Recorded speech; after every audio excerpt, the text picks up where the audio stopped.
Waitress saved a stray dog. She didn't know it belonged to a billionaire heir. The rain that night came down like punishment, cold, relentless, and blinding. Beneath the flickering neon sign of Rosie's diner, a stray dog huddled against the wall, soaked to the bone and trembling. Most people passed by without a glance, but Emma Reyes wasn't most people. She knelt beside the animal, her apron still damp from the shift she'd just finished, and whispered softly, "Hey there, you're freezing, aren't you?" Her voice carried the kind of warmth that could melt winter. The dog looked up, eyes full of exhaustion and trust. The kind of look only the desperate and innocent could give. Emma hesitated for a moment. She could barely afford her rent, let alone another mouth to feed. But then the animal let out a quiet whimper, and that was enough. She took off her own jacket, wrapped it around the trembling body and lifted it gently. Inside the diner, the last few customers watched as she carried the dog to the kitchen sink, ignoring the wet footprints she left behind. "Rosie," she called to her boss, "I just need a towel and maybe some leftover soup." Rosie, a woman who'd seen more heartache than she could count, shook her head with a sigh. "You're gonna save the world one creature at a time, huh?" "Just this one tonight," Emma said, smiling faintly. As she dried the dog's fur, she noticed the faint glint of a small silver tag on its collar. The inscription was worn, but one word stood out clearly: Alden. She frowned. That's an unusual name for a dog. When she turned the tag over, she froze. Engraved on the other side were the words, "Property of Nathaniel Alden, Hale Estate." She didn't know it yet, but the dog in her arms would soon lead her straight into a world she never belonged to, and to a man who hadn't believed in kindness for a very long time. Before we go deeper into their story, into the moment, two worlds collide in the most unexpected way. Subscribe if you believe that love can still change people. Emma took the dog home that night. Her apartment was small, the kind where the walls carried the sounds of neighbors and the air smelled faintly of the city. But to the dog, to Alden, as she now called him, it was paradise. She laid an old blanket near the heater and watched him curl up, sighing as if he'd been waiting for this warmth his whole life. She smiled softly. "You've got a name already. Guess I can't change it, huh?" The next morning, she woke to the sound of paws against the floor and a cold nose nudging her arm. The dog was already standing by the window, tail wagging as if grateful for the sunrise. Emma poured him water, then checked her phone for work shifts. Her manager had texted her to come in early. A private event was booked, something high profile. By the time she reached the diner, the place was unrecognizable. The booths were polished, new linens on every table, the smell of expensive cologne already hanging in the air. Rosie was pacing nervously. "Big money tonight," she said. "Don't spill anything, don't talk too much, and for God's sake, smile." Emma tied her apron, hiding her exhaustion behind a calm face. "Who's coming?" "Some billionaire heir," Rosie whispered. "The Alden family. They're hosting a meeting here of all places. Guess money can't buy taste." Emma froze, her mind flashing back to the dog sleeping in her apartment.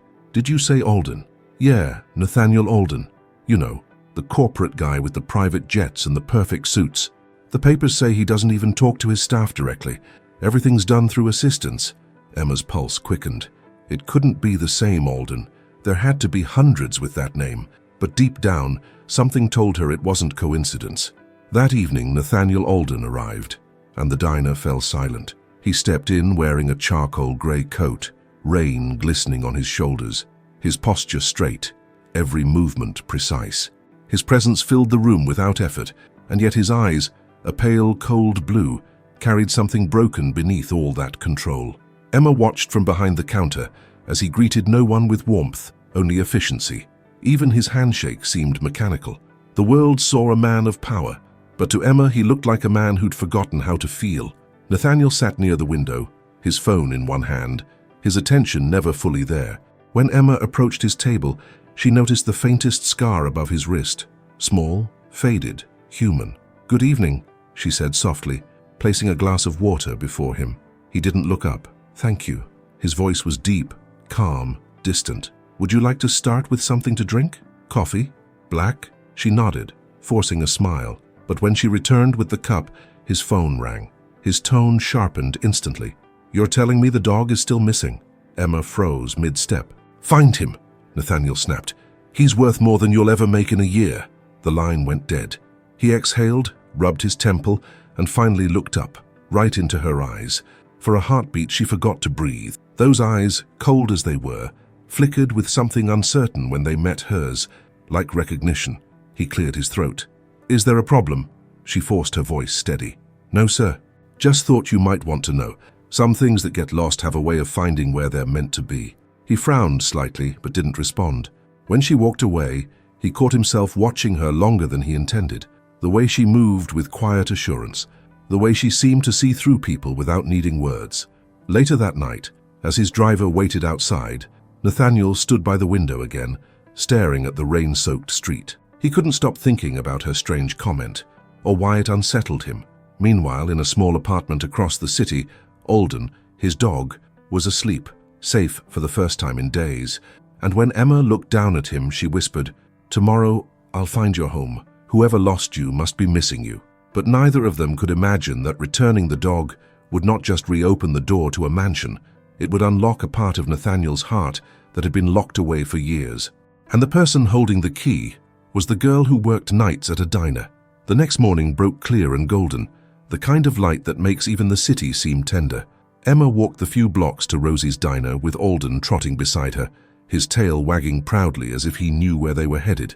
She had borrowed a leash from a neighbor, and though the collar looked too fine for the worn streets they walked, no one seemed to notice. Her plan was simple: find the Alden estate, return the dog, and maybe get a thank you before heading back in time for her afternoon shift. But the more she thought about the man she'd seen the night before, the more uneasy she felt. Nathaniel Alden had been every inch the billionaire heir people whispered about, detached, guarded, and precise. Yet there had been something else too, a flicker of loneliness that didn't fit the headlines. She stopped outside the diner to tie her apron before going in. Rosie met her at the door, arms crossed. "You brought him?" Emma nodded. "Just until I can figure out where to return him." Rosie sighed. "You and your strays. Just don't let the health inspector see him." "I'll keep him outside," Emma said with a small smile. That afternoon, when her shift ended, she looked up the address on the collar. Hale Estate sat on the city's northern hills, a place of high gates, old money, and the kind of silence that made you aware of your own breathing. She took the train, then walked the last half-mile, Alden trotting obediently at her side. When the wrought iron gates came into view, her steps faltered. The estate was enormous, sprawling gardens, marble fountains, ivy climbing the stone walls. Even the air smelled different here, clean and expensive. She pressed the intercom button. A voice crackled through. "Hale Estate." "Hi," she said, trying to sound confident. "I think I found your dog." There was a pause, then a clipped response. "State your name." "Emma Reyes." Another pause, longer this time. Then the gates opened silently. Inside, a long driveway wound through manicured lawns. A butler waited by the front steps, his grey suit immaculate. "Miss Reyes, this way." She followed, feeling every step like an intrusion. The butler led her into a foyer large enough to fit her entire apartment building. She caught glimpses of polished marble floors, oil paintings, and chandeliers that looked too heavy to hang. Nathaniel Alden was standing by a grand piano, speaking quietly into a headset. He turned when he saw her, and for a moment she thought he might not recognize her without the diner apron. But his expression shifted, a faint crease appearing between his brows. "You?" he said simply. She smiled nervously. "Your dog found me, actually." He crossed the room in measured steps, his eyes flicking to the golden retriever now wagging at his feet. The change in him was immediate. His composure cracked just slightly as he knelt, pressing his hand to the dog's fur. "You found him," he murmured, voice softer now. "I didn't think—" He stopped himself, then stood again, mask slipping back into place. "Thank you, Miss Reyes." "You're welcome," she said. "He's a good dog. Didn't complain once." Nathaniel nodded, reaching for a checkbook on the piano. "I insist on compensating you for the trouble." Emma's smile faded. "That's not necessary." "I'm sure you could use it," he said, not unkindly, but the words landed with quiet weight. She straightened, her voice calm but firm. "You're probably right, but I didn't do it for money." Their eyes met, and something subtle shifted in the air. Nathaniel was used to people accepting his gestures of generosity with gratitude or greed, never with dignity. It unsettled him more than he expected. He closed the checkbook. "Then allow me to offer you something else. A favor, perhaps?"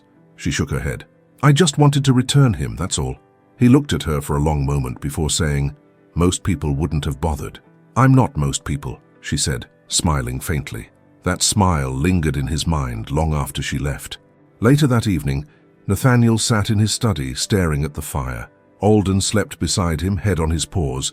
His assistant, Lucas, entered quietly with a stack of reports. "Sir, the investors' dinner tomorrow. Shall I confirm attendance?" Nathaniel didn't respond immediately. "Tell them I'll be there." "Very well." Lucas hesitated. "If I may ask, is the dog all right?" "He's fine," Nathaniel said softly. "Better than I deserve." Lucas blinked, caught off guard by the rare confession. "Would you like me to send a token of appreciation to the woman who found him?" Nathaniel shook his head. "No, leave her alone." Yet he couldn't leave her alone in his thoughts. The way she'd looked around the estate with quiet awe but no envy. The way she'd refused his money. He'd spent years surrounded by people who wanted something from him, and in a single afternoon, a woman in a diner uniform had undone all that certainty. The next day, Emma went back to work as usual. Rosie was wiping down the counter when a man in a tailored grey suit walked in. "Excuse me," he said, looking slightly out of place amid the smell of coffee and frying bacon. "I'm looking for Miss Emma Reyes." Emma stepped forward, frowning. "That's me." He handed her an envelope. "From Mr. Alden." Before she could protest, he was already leaving. She opened it carefully. Inside was a handwritten note. "Miss Reyes, Alden seems to miss you.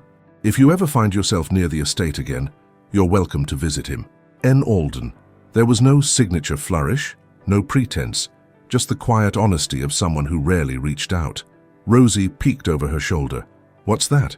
"Nothing," Emma said, folding the note. "Just someone thanking me for doing the right thing." But that night, as she lay in bed, she couldn't stop thinking about the look in Nathaniel's eyes, the brief flicker of humanity behind all that armor. And somewhere in a mansion of silence and marble, Nathaniel looked down at Alden, curled beside him, and whispered, "What did she do to us, boy?" The dog lifted his head, tail thumping once, as if he already knew the answer. Days passed, and life at Rosie's diner slipped back into its usual rhythm. The clatter of dishes, the hum of conversation, the smell of coffee that never quite left the air. But Emma found herself glancing at the door more often than she wanted to admit. Every time the bell above it rang, her heart paused for a fraction of a second, foolishly, hopefully, only to fall back into its steady pace when it wasn't him. Nathaniel Alden didn't come. But one rainy afternoon, a car she didn't recognize pulled up outside the diner, sleek, black, and too quiet for the neighborhood. The door opened, and a golden retriever leapt out, tail wagging furiously. Emma's jaw dropped. "Alden?" she said, stepping outside, her apron already soaked from the drizzle. The dog barked in delight and ran straight to her, circling her legs and whining as if greeting an old friend. A man in a dark suit stepped out next. Lucas, Nathaniel's assistant. "Mr. Alden asked if you could spare a few minutes," he said politely. Emma hesitated, glancing toward the diner. Rosie stood by the counter, watching through the window, one eyebrow raised. "Go," she mouthed, waving her dish towel.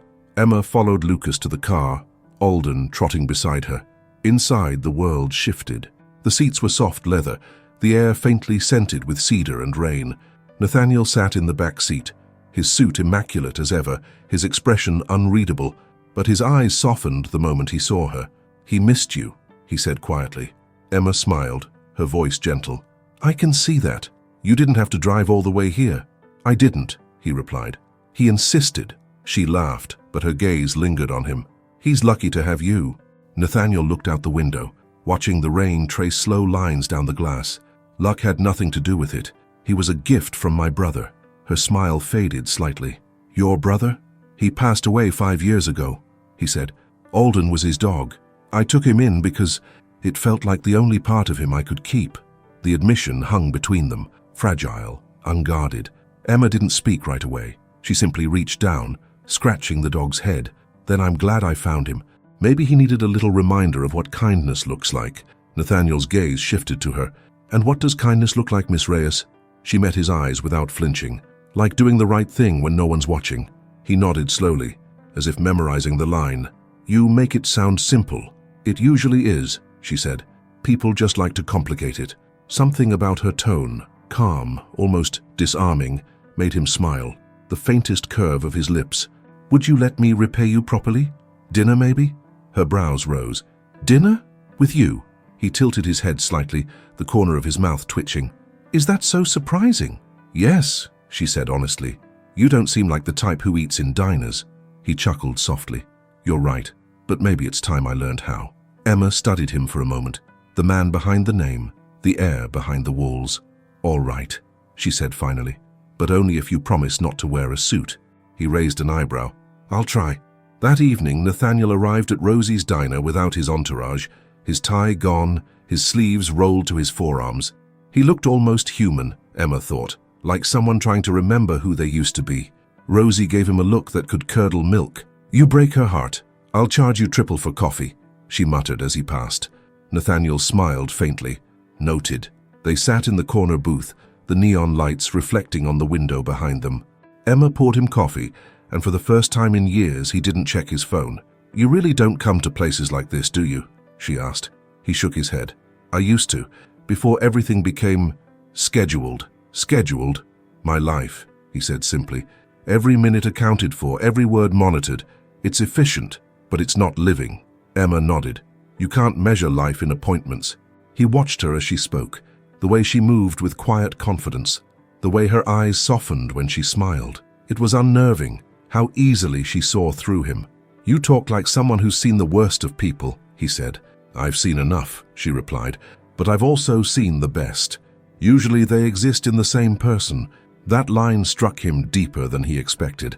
By the time the coffee turned cold, their conversation had shifted from guarded politeness to something more natural, real. She told him about her mother, who worked double shifts to keep them afloat, about her dream of studying veterinary medicine someday if she could save enough. He listened, really listened, and found himself wanting to know more.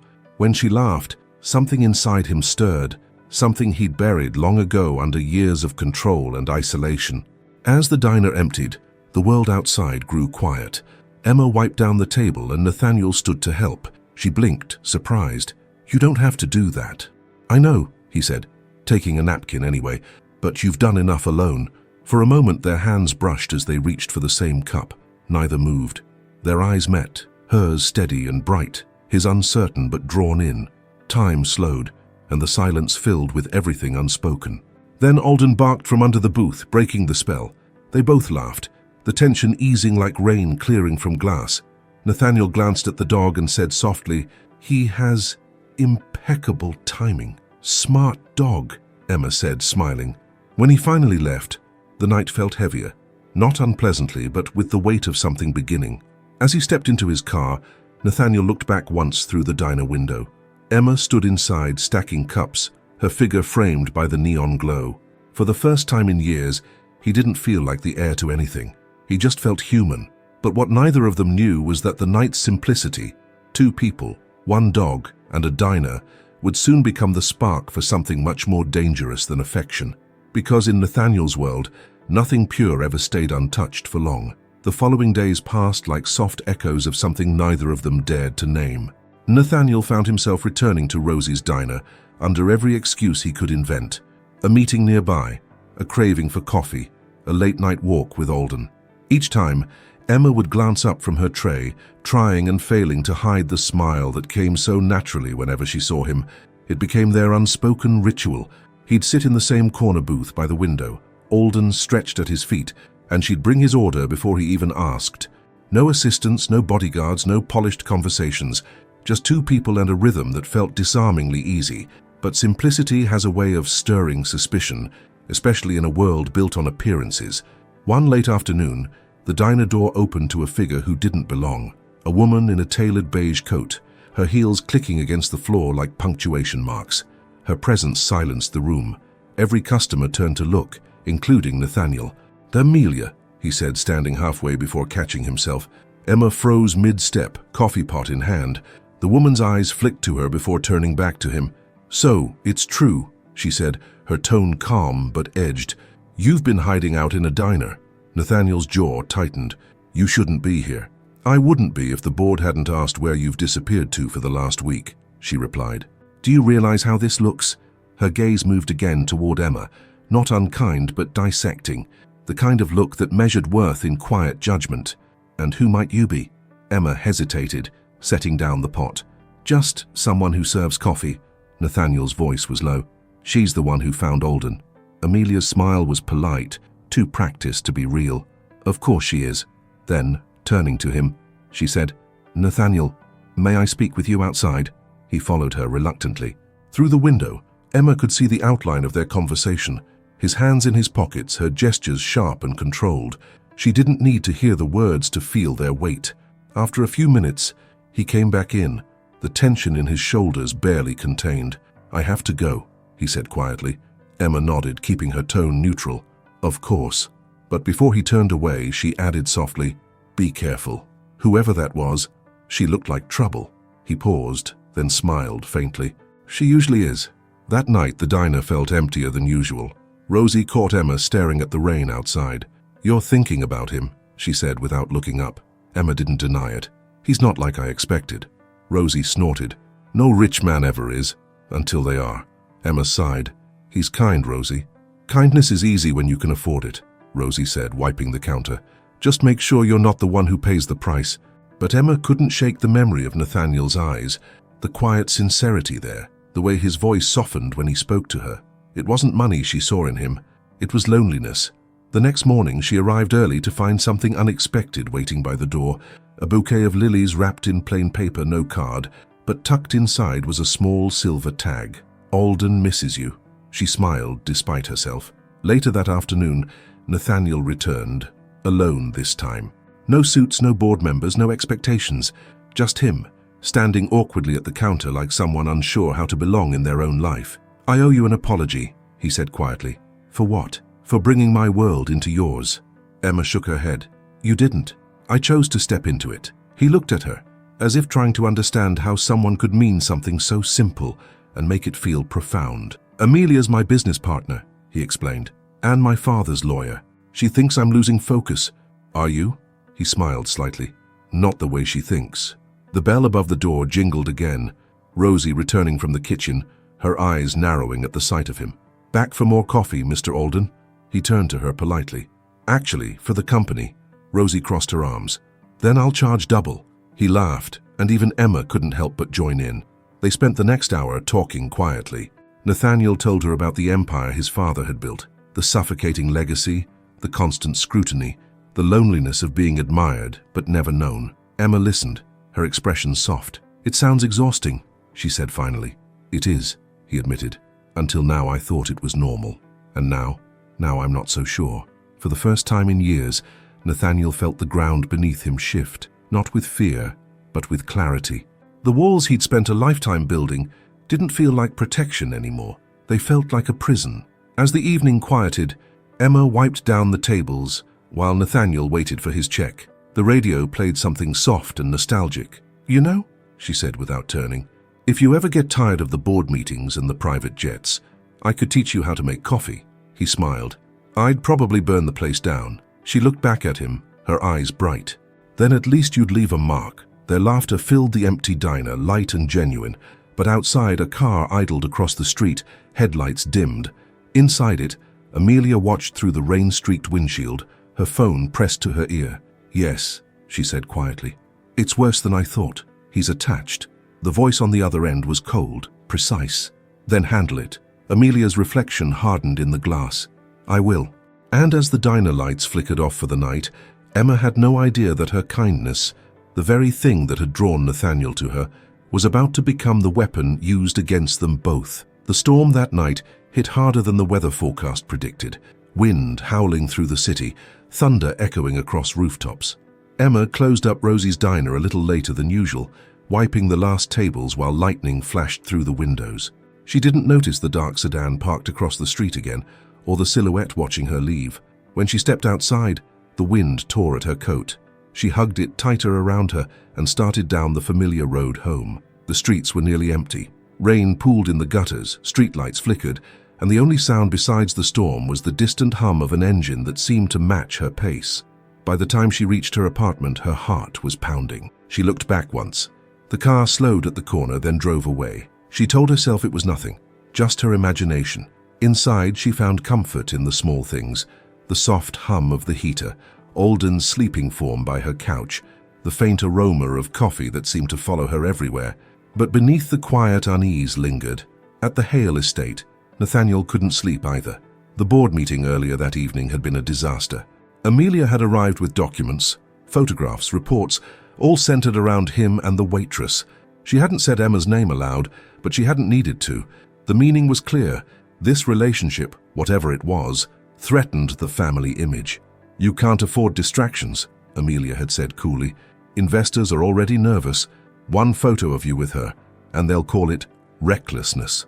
Nathaniel's reply had been soft but lethal. "Maybe I'm done living for investors." Amelia had smiled the way only people in power do, with pity disguised as patience. "You think you're free, Nathaniel. You're not. Not until you learn what she's really after." That last sentence had stuck with him longer than it should have.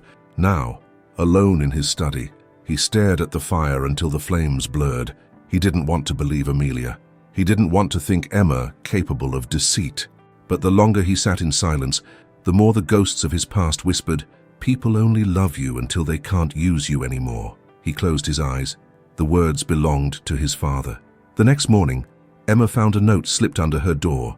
Handwritten, elegant. "Meet me at the old park on Pine Street at noon. We need to talk. N." Her pulse quickened. The handwriting was his. She was sure of it. By the time she arrived, the park was nearly empty. Rain still drizzled through the trees, turning the pathways slick. She spotted him sitting on a bench near the fountain, wearing a dark coat, his posture rigid. "Nathaniel," she called softly. He looked up, but there was something different in his eyes, something guarded. "Emma," she smiled faintly. "You didn't have to write me a note. You could have just texted." "I don't remember sending one," he said. Her heart stumbled. "What?"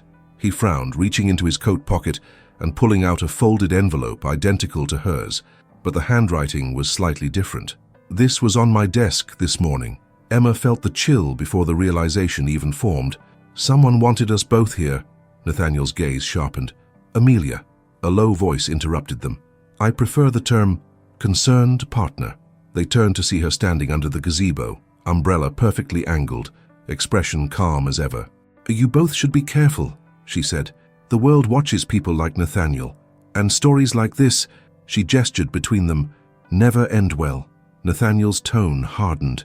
"You're out of line. I'm protecting you," Amelia said smoothly. "Do you know what happens when a billionaire heir is seen sneaking around with a waitress? You become gossip, and gossip becomes weakness." Emma stepped forward. "I didn't ask for any of this. I just wanted to return your dog." Amelia smiled thinly. "And yet here you are, entangled in his life, his name, his downfall." "That's enough," Nathaniel snapped. But Amelia didn't stop. "You think she loves you, Nathaniel? You think she doesn't know what your name is worth?" Something inside Emma broke. "You don't know me," she said, voice trembling but strong. "No," Amelia replied coldly. "But I know men like him. They burn through people when they're bored, and when they do, they leave ashes."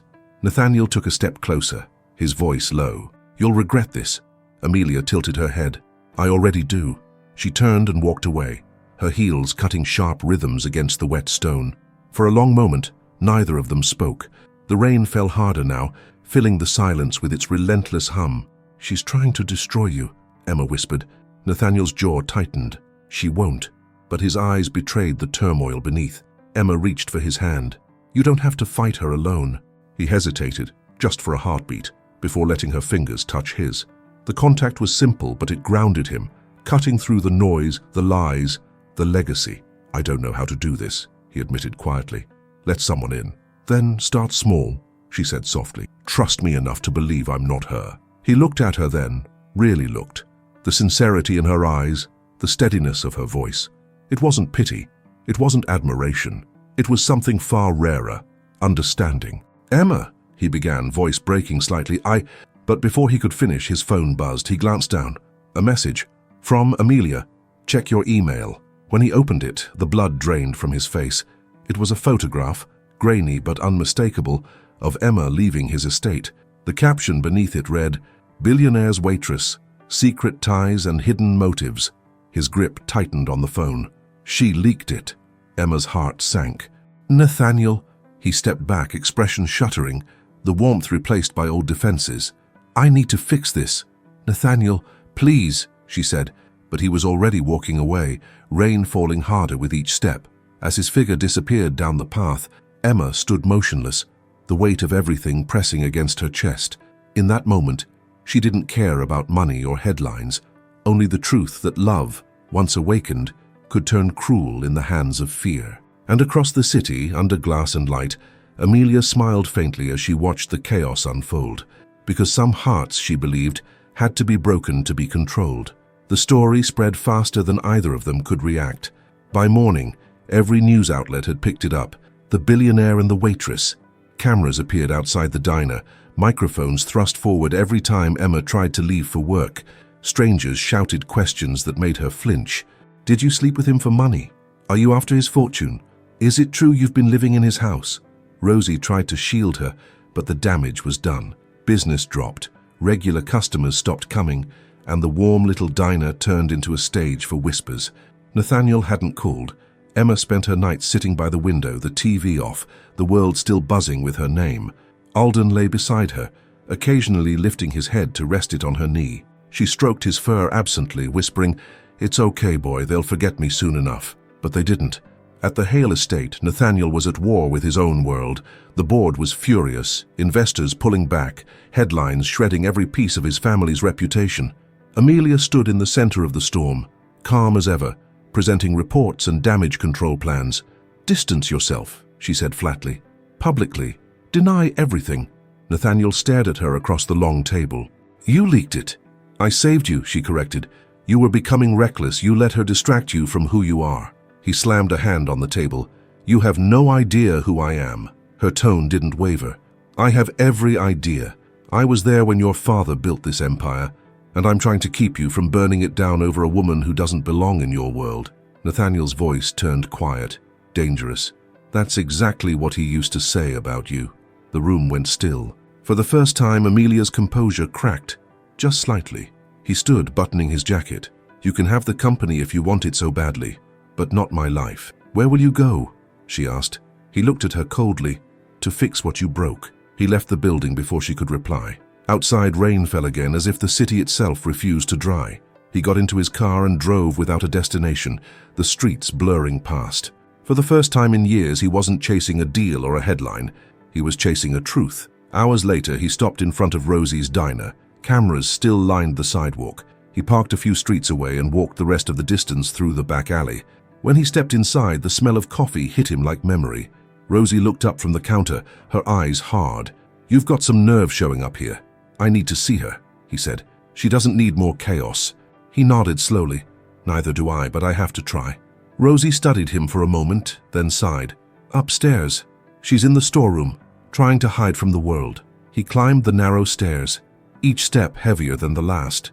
When he reached the small storage room, he saw her sitting by the window, her uniform wrinkled, her hair loose around her face. Alden perked up at the sound of his footsteps, but didn't move from her side. "Emma," he said softly. She didn't turn. "You shouldn't be here." "I know. They're watching," she whispered. "They'll destroy you for this." He took another step closer. "They already did. I just stopped pretending it mattered." Her voice trembled. "Why didn't you call?" He exhaled, guilt in every breath. "Because I didn't know what to say. I've spent my whole life doubting everyone's intentions. When Amelia showed me that article, a part of me wanted to believe it was a lie. But another part, the broken one, wondered if she was right." She turned then, eyes glistening with anger and hurt. "So you believed her?" "I believed the fear," he admitted. "And that's worse." Emma shook her head. "You said you didn't know how to let people in. I tried to show you, Nathaniel. But you keep running back to the cage you built." He stepped closer. "I'm not running anymore." Her voice softened. "Then why are you here?" "Because I realized something," he said quietly. "The world I live in, the boardrooms, the suits, the silence, none of it means anything without someone to remind me why it exists at all. You found my dog, Emma, but somehow, you found me too." Tears slipped down her cheeks. "You don't have to say that." He reached out, brushing a strand of hair from her face. "I do, because it's the first truth I've spoken in years." For a moment, the storm outside seemed to fade. The air between them held a stillness that wasn't fragile. It was deliberate, like a pause between heartbeats. Then Emma shook her head. "It's not that simple, Nathaniel. The press won't stop. Amelia won't stop. They'll come after me, my job, my home. Then I'll protect you," he said firmly. "You can't protect me from people like her." He smiled faintly. "No, but I can make sure she can't hurt you again." Before she could ask what he meant, he reached into his coat pocket and handed her an envelope. "Everything she's done, every document, every deal she forged behind my back, It's all here. The board doesn't know yet. Emma stared at him. You're going to expose her? He nodded. And I'm going to tell the truth about us. Her eyes widened. Nathaniel, that could ruin you. He met her gaze steadily. Then let it. For a long moment, neither spoke. The sound of the rain returned, soft but steady. Alden rested his head on Emma's lap, sighing as if the storm were finally calming. When she finally spoke, her voice was quiet, almost pleading. If you do this, there's no going back. Nathaniel's reply was simple. I don't want to go back. Downstairs, the lights of the diner flickered as thunder rolled again outside.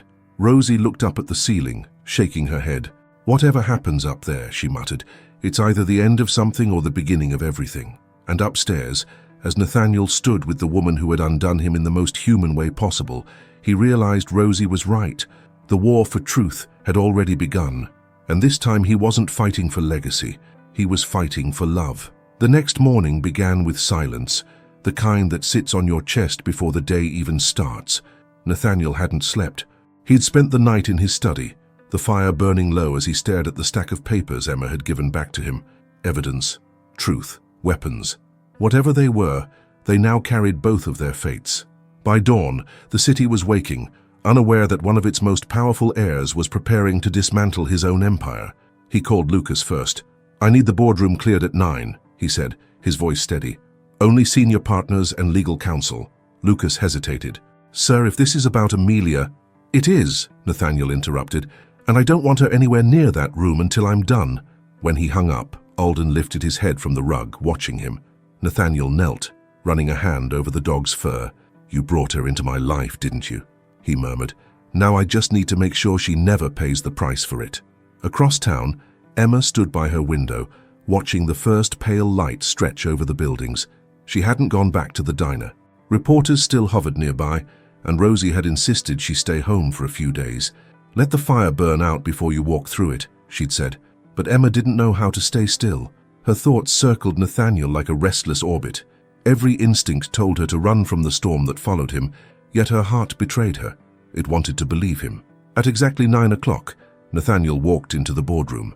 The long table gleamed beneath the glass ceiling, rain streaking softly across it from above. Amelia was already there, sitting at the head, flanked by advisors and lawyers. You called a meeting, she said, tone perfectly neutral. I assumed you'd want me present. Nathaniel didn't look at her.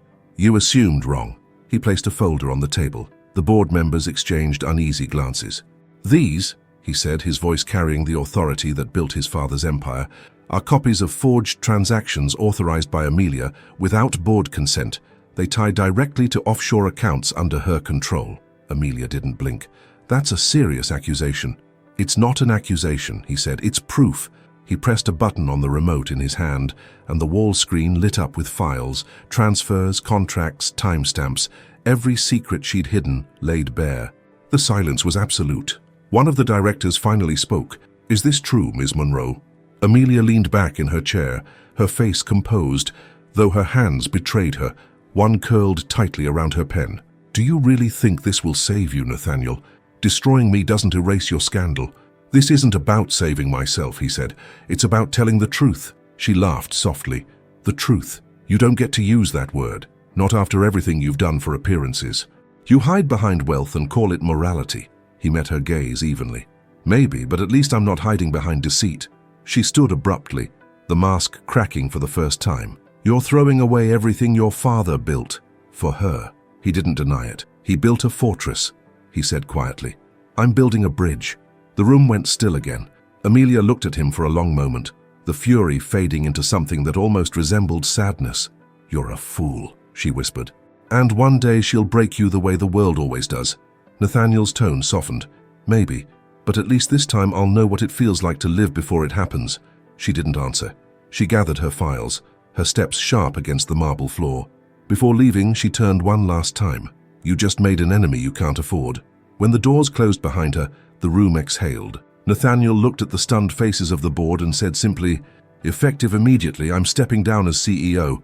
The company will survive without me. It's time it did. The meeting dissolved into chaos, voices rising, phones buzzing, but he was already walking out, leaving a lifetime of power behind him. By afternoon, news broke again. The media called it a meltdown, a resignation under scandal. Reporters speculated, investors panicked, the world reacted exactly as expected. But for the first time, Nathaniel didn't care. He found himself standing outside Emma's apartment, rain dripping from his hair, exhaustion in his eyes. He knocked once. When she opened the door, her breath caught. "Nathaniel," he smiled faintly. "I did it," she blinked. "Did what?" "Everything," he said. "I told them the truth. About Amelia. About me. About us." Her eyes widened. "You didn't have to." "I did," he said. "Because I couldn't keep asking you to believe in me if I didn't believe in something myself." For a moment she said nothing. The world outside was still roaring, but here, in her small, quiet apartment, time slowed. "You gave up everything," she whispered. He stepped closer. "No," he said softly. "I gave up the noise, the walls, the weight of pretending." She stared at him, torn between admiration and disbelief. "What are you going to do now?" He smiled faintly. "I was hoping you'd have an idea." Alden barked once, as if answering for her. Emma laughed through her tears, covering her mouth. "You're insane." "Probably," he said. "But maybe that's what freedom feels like." For the first time in weeks, she reached for him, her hand resting against his chest, steady and sure. He covered it with his own, their fingers threading together like it was always meant to happen that way. The rain outside softened into a hush. In that silence, their eyes met, and something shifted. Not a promise, not yet, but something stronger. Recognition. He leaned down, his voice a whisper. "Tell me this wasn't a mistake." She smiled, tears still glistening. It wasn't. Their lips met, slow, hesitant, then certain. The kiss wasn't about victory or rescue. It was about surrender. Two lives colliding not because they were meant to, but because they chose to. When they finally pulled apart, Emma rested her forehead against his. "What happens now?" Nathaniel smiled. "Now? We start over." But as they stood there, unaware, a sleek black car rolled to a stop on the street below. Inside, Amelia watched through tinted glass, her expression unreadable.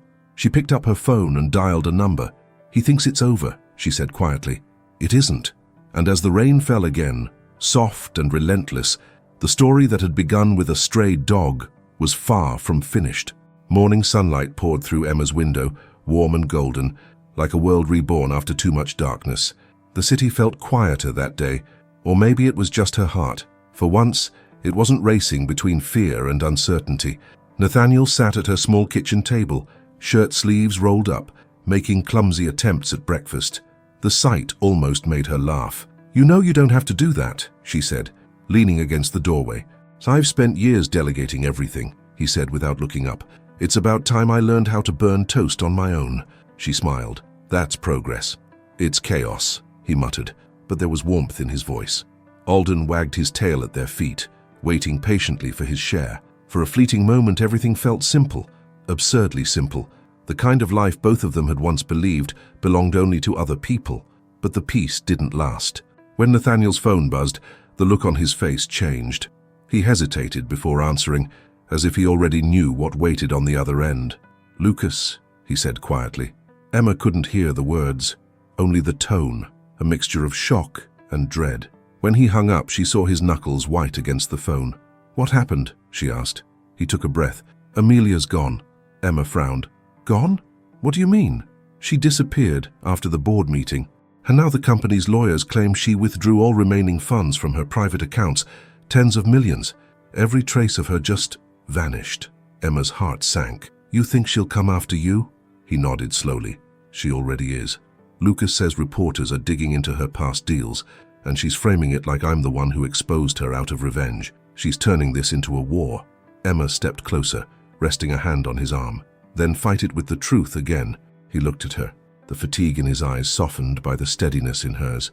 "You really believe it's that simple?" She smiled faintly. "It usually is. You're just too rich to see it." He laughed quietly, the tension breaking for a second. "You keep saying things like that and I'll end up selling the house." "I'd still make you coffee," she said. Something unspoken passed between them, a small, grounded certainty that made everything else bearable. Later that afternoon, Nathaniel decided to face the press. He refused his lawyer's advice to stay silent. "If I don't speak, they'll write my story for me," he told Emma. They stood together at the edge of the crowd, flashes of cameras blinding under the midday light. When Nathaniel stepped up to the microphones, the noise dimmed. He didn't read from notes. He just spoke. "I built my life on the illusion of control," he said. "I believed that power could buy truth, that wealth could keep me safe from being seen. I was wrong. The woman you've all written about didn't ruin me. She reminded me what it means to be human. So write what you want about me. Just don't write about her." For a moment, the crowd went still. Then the questions started, louder, sharper. But Nathaniel turned and walked away before they could twist his words. Emma met him by the car, pride and worry colliding in her eyes.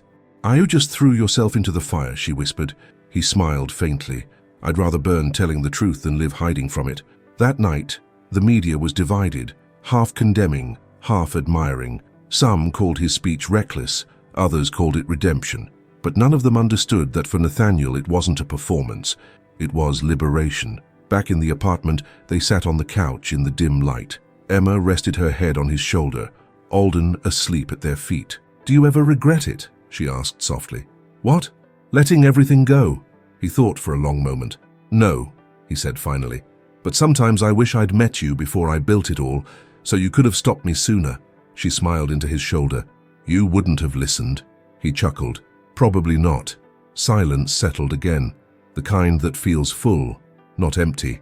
But across the city, in a penthouse shrouded in shadow, Amelia sat before a glowing computer screen, her reflection fractured in the glass. The news channels played Nathaniel's speech on loop. Her expression was unreadable, somewhere between fury and admiration. When the video ended, she closed her laptop and reached for her phone. One message waited, unsigned. "Phase 2 is ready. He won't see it coming." She typed back only 2 words: "Do it." The next morning, the headlines changed again. A scandal Nathaniel hadn't expected. Former Hale CEO under investigation for financial misconduct. Emma found him pacing by the window, the phone pressed to his ear. "They froze my accounts," he said. "Every one of them. Someone planted new evidence, fake transfers, offshore ties." She stepped closer. "Amelia," he nodded grimly. "She's not just destroying my name this time. She's trying to erase me completely." Emma took his hand. "Then she underestimated you again." He looked at her, his voice barely above a whisper. "Emma, I don't care about the money, but if she wins this, you'll get dragged down with me. Then we fall together," she said simply. He stared at her, the kind of stare that holds both awe and fear. Awe at her courage, fear of losing it. "You don't understand what she's capable of." "I understand what we are," she said, "and she can't touch that." Her words steadied him in a way nothing else could. But even as he held her hand, even as hope flickered between them, a dark unease crept beneath it all, and because somewhere, hidden behind Amelia's final move, there was still a truth neither of them had seen. And when it surfaced, it wouldn't just test their love. It would rewrite everything they thought they knew about why their lives had ever crossed in the first place. The investigation hit like an avalanche. Every news outlet, every financial reporter, every gossip column turned its gaze back toward Nathaniel Alden. Overnight, the man who had once embodied control became a symbol of ruin. The accusations were vicious. Embezzlement, fraud, insider manipulation, words heavy enough to break anyone's spine. Emma sat on the couch, the TV flashing with images of him being hounded by cameras as he entered the courthouse. His posture remained calm, but she could see the exhaustion in his eyes, the quiet ache of a man fighting ghosts made of headlines. Rosie called that morning. "You should stay away from him, Emma," she said. "This won't end clean." Emma's voice was steady. "I'm not leaving him, even if it costs you everything." Emma looked out the window at the rain starting again. "He already lost everything for telling the truth. I can't let him lose it alone." Meanwhile, in the heart of the city, Nathaniel stood inside a cold conference room with his lawyers and former partners. The air reeked of fear and greed, the two forces he'd built his empire on and now despised most. Lucas entered quietly, setting a folder on the table. "You need to see this." Nathaniel opened it. Inside were transaction records, the same ones being used against him. But at the bottom of the list, one name stood out, one that made his stomach tighten. M. Reyes. Emma's name, her full name, her bank details, her signature, or something that looked like it. He went still. "This is impossible." Lucas looked uneasy. "I think Amelia forged it, sir. But if this leaks..." "It already has," Nathaniel finished, his voice barely audible. He pushed away from the table, fury and panic colliding beneath his calm exterior. Amelia hadn't just come for him. She'd turned the world against Emma too. He drove straight to her apartment, ignoring calls, ignoring traffic lights. When he arrived, she was sitting by the window again just as before, as if she'd been waiting for the storm to find her. "Emma," he said, breathless, "we need to talk." She stood slowly, already reading his face. "You saw it." He nodded, his throat tight. "They put your name on it. Wire transfers, falsified accounts, all linked to you. They're saying you were the one behind everything." She didn't flinch. "Then you know it's a lie." "Of course I do," he said, stepping closer. "But the world doesn't, and if I don't prove it, they'll destroy you." Her voice stayed calm. "Then let them try." He stared at her, stunned by her steadiness. "Emma," she shook her head, "you told me once that love makes the rest bearable. Maybe this is our chance to prove it." He reached for her hands. "I can't let them touch you." "You can't control everything anymore, Nathaniel," she said gently. "You have to trust that the truth still matters, not just when you're the one saying it." But his instincts, the old ones, still burned too strong. He couldn't stand still while she was in danger. That night, he met with a journalist he trusted, a man who owed him a favor. "Print this," Nathaniel said, sliding a flash drive across the table. "It contains Amelia's forged records. The real ones show where the money went, all to her offshore accounts. You expose that, and it clears Emma's name." The journalist studied him. "And what about you? You'll be implicated in every headline again." Nathaniel smiled faintly. "I already am." The next morning, the story broke. Front page, center column. Amelia Monroe's secret accounts exposed. The evidence was undeniable. Her betrayal was no longer hidden behind whispers. Emma read it in disbelief, tears burning at the corners of her eyes. Rosie stood behind her, one hand on her shoulder. "He did this for you, didn't he?" Emma nodded. "For both of us." By noon, Amelia's name was everywhere. The woman who had built empires on deceit and control, now cornered by her own creation. But Emma couldn't feel relief. Not yet. "She won't disappear quietly," she said. And she was right. That night, as Nathaniel returned home, he found his front door slightly ajar. The lights inside were dim, flickering. Alden barked softly, uneasy. He stepped inside cautiously and froze. Amelia stood by the window, her coat damp with rain, a glass of whiskey in her hand. "You really think you won?" she asked, her voice cold, brittle. "You destroyed yourself," Nathaniel said quietly. "I just let you tell the truth for once." She smiled without warmth. "You think the truth matters to people like us? They don't want honesty, Nathaniel. They want entertainment. And you just gave them a better show than I ever could." He kept his distance. "You should leave before I call the police." Her gaze softened unexpectedly. "You really loved her, didn't you, the waitress?" He didn't answer. "I almost envy her," Amelia said. "You never looked at me that way, not even once." Something in her tone, regret, resentment, made him pause. "Amelia, this doesn't have to end like this." But she just shook her head. It already did. She set the glass down, her hands trembling, then walked toward the door. Before she stepped out, she looked back once. "You think you found redemption, Nathaniel, but redemption always has a cost, and someday she'll make you pay it." When she was gone, the house felt colder than ever. The next morning, Nathaniel went to Emma's apartment. She met him at the door, eyes tired but warm. "Is it over?" she asked. He hesitated. "I think so." She smiled faintly. "You don't sound sure." He exhaled. "Because I'm not. People like Amelia don't vanish.